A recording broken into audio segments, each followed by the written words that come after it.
Celebramos hoy la fiesta de Santa María, Madre de Dios. Esta es la fiesta más importante de María en todo el año litúrgico. Es la primera fiesta mariana que podemos constatar en la Iglesia occidental. La última reforma del calendario la trasladó al 1 de enero con buen criterio durante las fiestas de la Navidad, recordando este cambio a la Virgen cuando el concilio de Éfeso, en el año 431 de nuestra era, la proclamó la Theotokos, la Madre de Dios, la que dio luz al Hijo de Dios. También en este día celebramos la Jornada Mundial de la Paz. Esta es una jornada que tiene hace 55 años. Fue inaugurada por Pablo VI y sucesivamente todos los años los papas nos han dado un mensaje. Y hoy el Papa, quiero entretenerme un poquito más, nos da un mensaje muy bonito. Nos dice, todavía hoy el camino de la paz que San Pablo VI denominó con el nuevo nombre de desarrollo integral, permanece desafortunadamente alejado de la vida real de muchos hombres y mujeres, y por tanto de la familia humana, que está totalmente interconectada. A pesar de los numerosos esfuerzos encaminados a un diálogo constructivo entre las naciones, dice el Papa Francisco, el ruido ensordecedor de las guerras y los conflictos se amplifica, mientras se propagan enfermedades de proporciones pandémicas. Se agravan los efectos del cambio climático y de la degradación del medio ambiente, empeora la tragedia del hambre y la sed, y sigue dominando un modelo económico que se basa más en el individualismo que en el compartir solidario. Como en el tiempo de los antiguos profetas, el clamor de los pobres y de la tierra sigue elevándose hoy implorando justicia y paz. Y sigue el Papa Francisco en el mensaje y nos propone 3 caminos para construir una paz duradera. Dice, en primer lugar, el diálogo entre las generaciones, como base para la realización de proyectos compartidos. En segundo lugar, la educación, como factor de libertad, responsabilidad y desarrollo. Y por último, el trabajo, para una plena realización de la dignidad humana.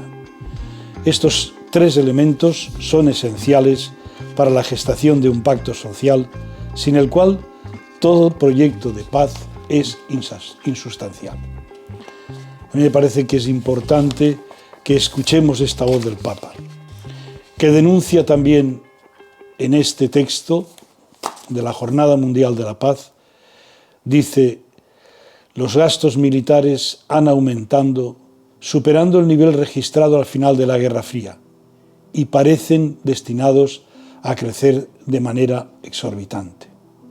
El presupuesto de la instrucción y la educación, consideradas como un gasto más que como una inversión, ha disminuido significativamente a nivel mundial en los últimos años. Acojamos este mensaje y unámonos a este carro del Papa Francisco para construir un mundo más igualitario, más justo y más pacificado.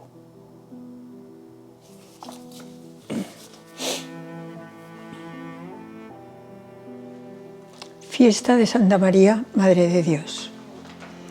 Lectura del libro de los Números. El Señor habla a Moisés. Di a Aarón y a sus hijos, esta es la fórmula con la que bendeciréis a los hijos de Israel. El Señor te bendiga y te proteja, ilumine tu rostro sobre ti y te conceda su favor. El Señor te muestre su rostro y te conceda la paz. Así invocarán mi nombre sobre los hijos de Israel y yo los bendeciré. Que Dios tenga piedad y nos bendiga. Del Salmo 66. Que Dios tenga piedad y nos bendiga, ilumine su rostro sobre nosotros. Conozca la tierra tus caminos, todos los pueblos tu salvación. Que canten de alegría las naciones porque riges el mundo con justicia y gobiernas las naciones de la tierra. Oh Dios, que te alaben los pueblos, que todos los pueblos te alaben. Que Dios nos bendiga, que le teman todos los confines de la tierra. Que Dios tenga piedad y nos bendiga. Lectura de la carta del apóstol San Pablo a los Gálatas. Hermanos, cuando llegó la plenitud de los tiempos, envió Dios a su Hijo nacido de mujer, nacido bajo la ley, para rescatar a los que se hallaban bajo la ley y para que recibiéramos la filiación adoptiva.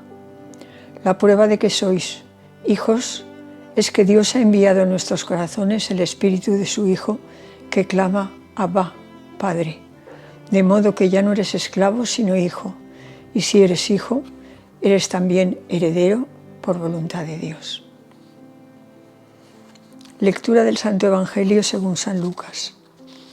En aquel tiempo, los pastores fueron corriendo hacia Belén y encontraron a María y José y al niño acostado en el pesebre. Al verlo, contaron lo que se les había dicho de aquel niño. Todos los que lo oían se admiraban de lo que les habían dicho los pastores. María, por su parte, conservaba todas estas cosas, meditándolas en su corazón. Y se volvieron los pastores dando gloria y alabanza a Dios por todo lo que habían oído y visto, conforme a lo que se les había dicho. Cuando se cumplieron los 8 días para circuncidar al niño, le pusieron por nombre Jesús, como lo había llamado el ángel antes de su concepción. Vamos ahora a las lecturas de esta fiesta de Santa María, Madre de Dios, una fiesta que, como hemos dicho al inicio, es la fiesta más importante de la Virgen María de todo el año litúrgico.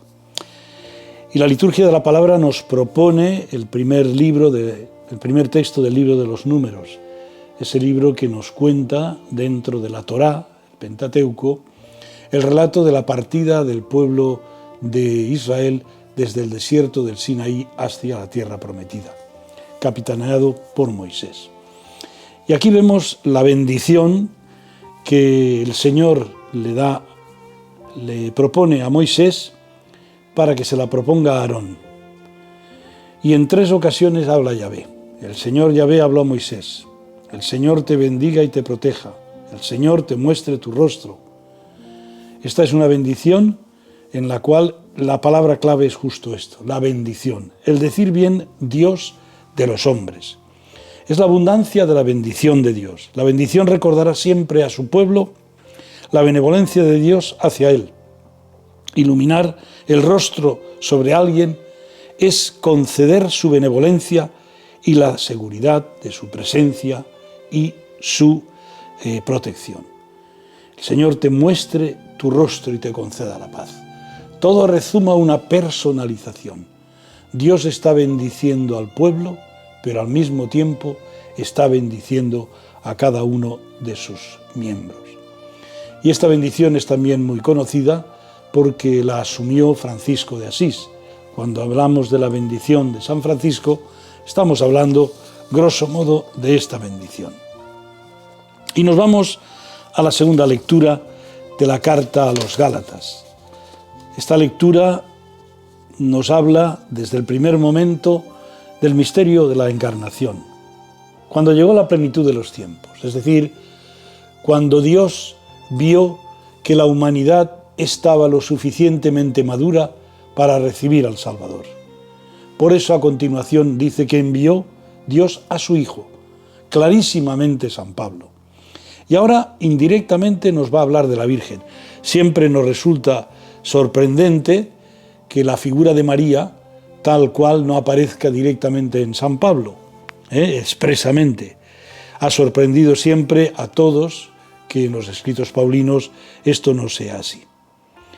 Bien, esto no significa que Pablo no tuviera claro que Jesús nació de una mujer, como nos dice aquí, nacido de mujer y nacido bajo la ley, es decir, bajo el judaísmo.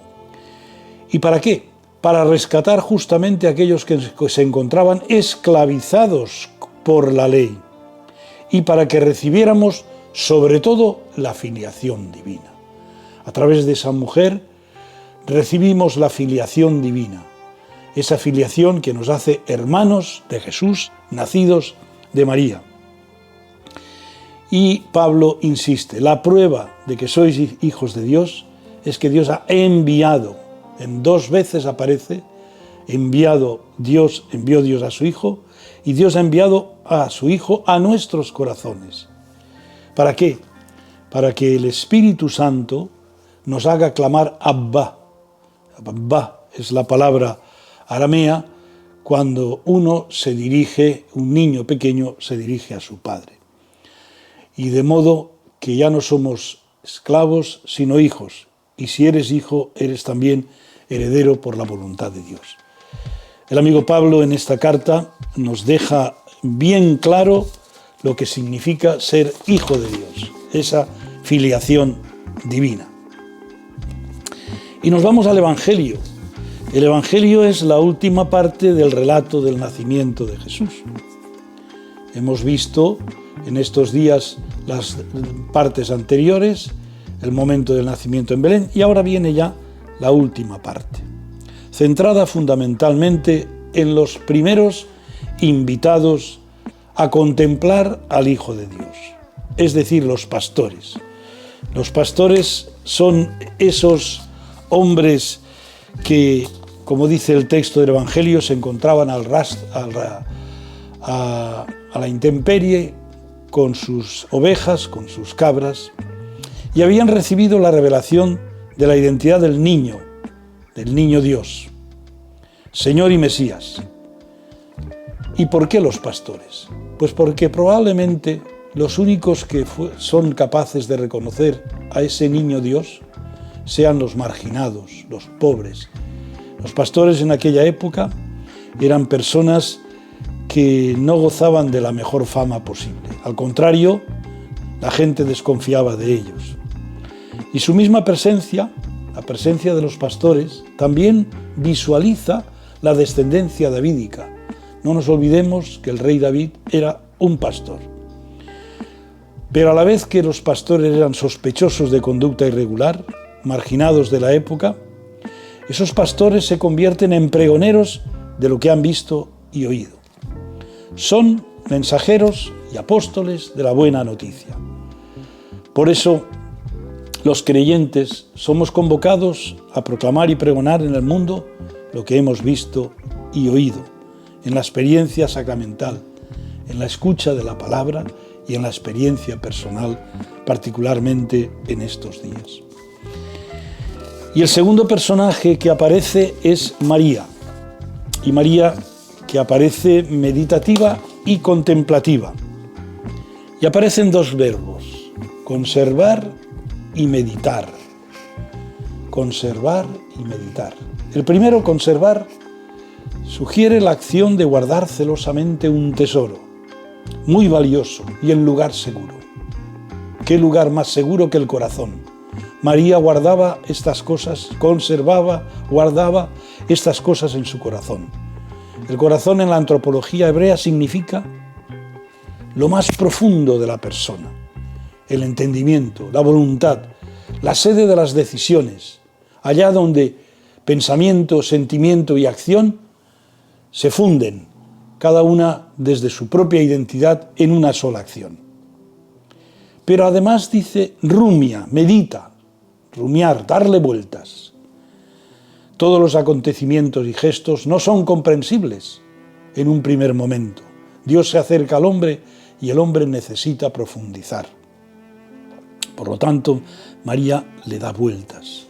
El significado correcto de ese dar vueltas en el interior donde conservaba estas cosas es el de ordenar y encontrarles sentido. Cuando uno le da vueltas es porque intenta ordenar sus ideas y dar sentido a todo lo que le está sucediendo. Es la acción de quien quiere entrar y asimilar el misterio. María tuvo que darle muchas vueltas para entrar en la comprensión de Jesús. Por eso María se convierte para nosotros en maestra y discípula de Jesús. Es la que nos enseña a seguir a Jesús. María fue muy admirable por los dones particulares recibidos para ser la Madre de Dios. Pero sobre todo es imitable por ser su profundo y progresivo camino de fe el que nos sirve de modelo a cada uno de nosotros. Y finalmente, se llamará Jesús, Salvador Dios, con nosotros. Es el nombre que le pusieron a Jesús, como lo había llamado el ángel antes de su concepción. Ahí vemos, por lo tanto, cómo Jesús salvará a su pueblo de sus pecados, como nos insinuaba la carta a los Gálatas. Y por eso es necesario que la Iglesia aparezca hoy, mediante gestos y palabras, como servidora de todos, pero particularmente de los más pobres y vulnerables, de los descartados, de los que se encuentran a los márgenes, para que reciban el mensaje de Jesús, no solamente con palabras, sino con gestos. Jesús nos urge hoy y nos indica que este es el camino más eficaz de la evangelización. Pero va delante de nosotros, abriéndonos camino, María, que es la que nos indica la dirección de Jesús. Os deseo un buen día de inicio del año, que podáis vivirlo con toda la fuerza de lo que significa esta nueva oportunidad que nos da el Señor para seguir adelante. Un abrazo y feliz año y feliz fiesta de Santa María, Madre de Dios. El libro de los Números dedica un capítulo al nazireato, los que se querían consagrar a Yahvé. Después de darles todas las normas que tenían que cumplir, habló Moisés y le dijo: habla a Aarón y a sus hijos y diles cómo han de bendecir a los israelitas. El Señor te bendiga y te guarde, ilumine su rostro sobre ti y te conceda su gracia. Que el Señor vuelva hacia ti su rostro y te conceda la paz. Que invoquen así mi nombre sobre los israelitas y yo los bendeciré. El Salmo recoge la oración pública de la recolección anual que se haría al terminar las cosechas. Las naciones paganas son invitadas a servir al mismo Dios único.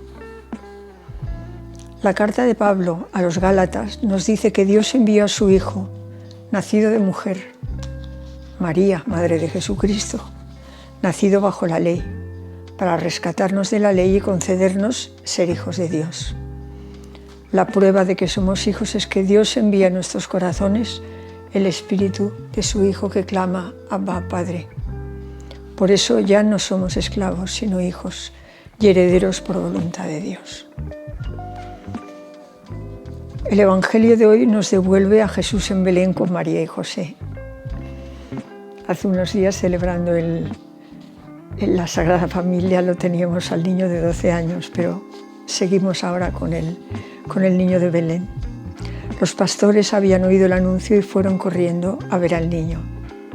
Todos les oían hablar y se admiraban de lo que decían, y se volvieron dando gloria y alabanza a Dios por lo que habían visto y oído. María guardaba todas estas cosas en su corazón. A los 8 días, según estaba prescrito, fueron a circuncidar al niño y le pusieron por nombre Jesús, como había dicho el ángel, que se lo dijo a María y se lo dijo también a José. Jesús ha elegido venir a vivir con nosotros, como nosotros, desde la precariedad, los límites, la pequeñez, desde la vulnerabilidad. Siempre que advirtamos estas cualidades, Jesús está ahí. Siempre Él ha empezado pasando por ahí y toda su vida irá rescatando a los frágiles, curando a los enfermos, consolando a los tristes, acompañando a los que se sienten solos, hasta el final. Nos enseña su estilo, su modo, con dulzura, con amor. Eso quiere de nosotros, que nos queramos como nos quiere Dios. Empecemos por los de cerca, los otros ya irán llegando. Para que le conozcan, hemos de hacer presente, ante todos, el amor de Dios. Buen domingo no, buen sábado, buena fiesta de Santa María, Madre de Dios.